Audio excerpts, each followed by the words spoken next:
The waters of the Black Sea appeared calm, deceptively calm. A Russian landing ship moved steadily across the surface near Kherson's western coastline, an area under firm Russian control. No alarms, no evasive maneuvers. The ship followed a straight, predictable course. On board, it likely carried troops, armored vehicles, and ammunition, a routine resupply mission, or perhaps preparation for an amphibious operation. Either way, there was no visible threat. But the sea, like war, hides its intentions well. Beneath the surface, some 30 kilometers from shore, something moved. Something fast, quiet, and nearly invisible to radar or sonar. It was a new generation Ukrainian naval drone, the Magura V5. This wasn't just another unmanned surface vessel. This was a precision-engineered assassin carrying over 300 kilograms of explosives wrapped in radar-absorbing material, powered by stealth algorithms and AI-driven navigation. It made no sound. It left almost no wake. It didn't just follow orders. It hunted, analyzed, calculated, and waited. As the Russian landing ship crept within 2 kilometers of the coastline, the Magura V5 made its move. Its speed surged past 70 knots, over 130 kilometers per hour. From that distance, it needed less than 30 seconds to close the gap. Then, in a flash, it broke the surface mist and slammed into the hull. The explosion was caught from above by another Ukrainian drone, circling silently in surveillance mode. Within hours, the footage was released to the public. Scorched metal, shattered decks, flames tearing to the stern, thick black smoke curling into the sky. This wasn't just a military kill. This was a message. Ukraine had just taken out a $160 million Russian landing ship, without a single sailor, without a single missile, and without even a traditional navy. And more importantly, this marked a turning point. Ukraine, a country with no functioning navy in the classical sense, now effectively controlled large swaths of the Black Sea, using nothing but remote control vessels, satellite coordination, and asymmetric innovation. Seconds after impact, chaos erupted on board the Russian ship. Its maneuverability was instantly lost. A fire ignited across the upper deck. Secondary explosions soon followed, likely munitions or fuel igniting from within. The flames consumed the rear section of the vessel. Metal buckled. The hull began to list. Within minutes, debris and lifebuoys floated aimlessly on the surface. There was no return fire, no distress flares, no open radio chatter, only the sound of burning steel, internal detonations, and silence. Later that day, Ukraine's Navy commander, Vice Admiral Alexei Papa, made a short but powerful statement. Another Russian landing ship destroyed near the western Kherson coast, thanks to our operators. Together to victory. But beneath that calm announcement was something deeper, a strategic earthquake. This wasn't merely the destruction of a single vessel. This was the unveiling of a new kind of warfare, one that Russia was utterly unprepared for. Landing ships aren't just troop transports. They are critical for moving equipment and forces across hard-to-reach terrain. Their purpose is to bypass traditional land routes and deliver soldiers directly onto contested beaches. But these ships aren't well defended. They usually depend on escort vessels or air cover for protection. In this case, there was none. That's exactly the scenario the Magura V5 was designed for. It doesn't need a warship to launch. It can be deployed from a coastal pier, a flatbed truck, even a fishing boat.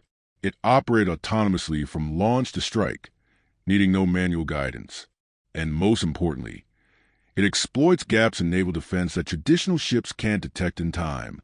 Russian radar systems are optimized to scan for threats in the air or on the horizon, but they remain dangerously vulnerable below, especially to ultra-low-profile threats that skim the sea surface without leaving a visible trace. And that's when Magura V5 thrives. It's not a ship. It's a ghost in the waves, and by the time it's seen, it's too late. What happened near Kherson wasn't a lucky hit. It was the outcome of months, perhaps years, of planning, engineering, and adaptation. The Magura V5 wasn't acting alone. This kamikaze drone was only one piece in a broader, tightly orchestrated operation. Before it was ever launched, Ukrainian forces had already gathered critical data: satellite reconnaissance, marine traffic analysis, weather modeling, radio signal interception, and projected enemy ship routes. This level of preparation points to something far more advanced than a one-off drone strike. It reveals the presence of a military revolution.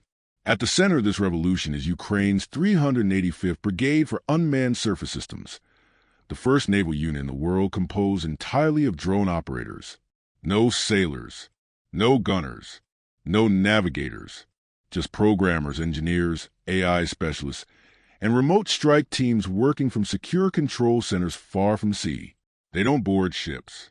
They don't sail into war zones. Instead, they sit behind screens, analyze patterns, and unleash precision weapons that are faster, cheaper, and nearly impossible to defend against. The Magura V5 is merely the final link in a digital kill chain, a chain powered by field algorithms, satellite feeds, encrypted communications, and machine learning models trained to predict ship behavior. Each drone is more than just a vessel. It's a data node, plugged into a battlefield network that sees, decides, and acts faster than traditional command structures ever could. And this is exactly why Ukraine's strategy works. Russia still relies on classic naval doctrine: armored hulls, missile systems, patrol routes, centralized fleets. But the Magura V5 doesn't play by those rules. It doesn't need to survive the mission. It just needs to reach the target. It can be launched from anywhere. It can strike anytime. And it doesn't need permission to come home. And that's the nightmare for every Russian vessel operating in the Black Sea. Since the start of 2025, Ukraine's naval drones have inflicted over $10 billion in confirmed damage on Russia's fleet. The patrol ship Raptor, gone. The intelligence-gathering vessel Ivan Kurs, disabled. The landing ship Caesar Kinnikov, sunk near Crimea. Now, another one off the coast of Kherson. Each attack is a link in a chain, and that chain is tightening. What the world witnessed near Kherson wasn't just a ship sinking. It was a collapse of an entire military doctrine. Russia, once boasting the largest naval presence in the Black Sea, is now hesitant to even celebrate Navy Day in St. Petersburg. In July 2025, official commemorations were quietly scaled back. The excuse? Security concerns. The real reason? Embarrassment and fear. Because Moscow now understands the Black Sea is no longer theirs. Every Russian ship that leaves port is at risk. Every supply run is a gamble. Every patrol mission is a roll of the dice. Somewhere beyond the waves, a Magura drone may already be en route. Silent, autonomous, and armed. This isn't just tactical disruption. This is psychological warfare. Russian troops along the southern coast now live under constant threat. Moving forces by boat has become dangerous. Even transporting small units is a risk. That's forced the Russian military to shift to land-based logistics, slower, more exposed, and far easier to sabotage or intercept. And Ukraine? It's rewriting the rules. You don't need cruisers, destroyers, or aircraft carriers. You need code, sensors, and processors. Victory no longer belongs to those with the biggest ships, but to those with the fastest calculations. And Ukraine is moving fast. Western analysts report that in 2025, Ukrainian engineers began testing the next generation of naval drones, more explosive, longer range, and capable of coordinating attacks with aerial drones in real time. This swarm tactic, a layered, multi-vector assault, could overwhelm even modern defense systems, jamming radars, confusing targeting systems, and splitting enemy focus until it's too late. And if the current drone campaign has already forced Russia to pull back, these new technologies could tip the balance even further, into a domain where conventional navies become obsolete. But perhaps the most profound shift isn't in tactics or technology, it's in perception. Naval superiority used to mean steel, tonnage, firepower. Now it means autonomy, adaptability, and digital dominance. A single drone, launched from a van, a pier, or a beach, can do what an entire squadron once did, faster, cheaper, and without risking a single life. And that changes everything. Ukraine has demonstrated that asymmetric warfare isn't just possible, it's effective, sustainable, and scalable. The enemy no longer fears just missiles.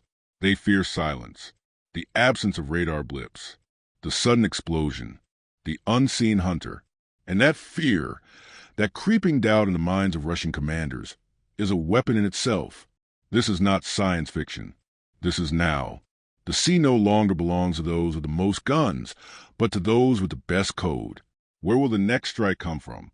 No one knows. And that's exactly why Ukraine is winning this war, wave by wave, bite by bite.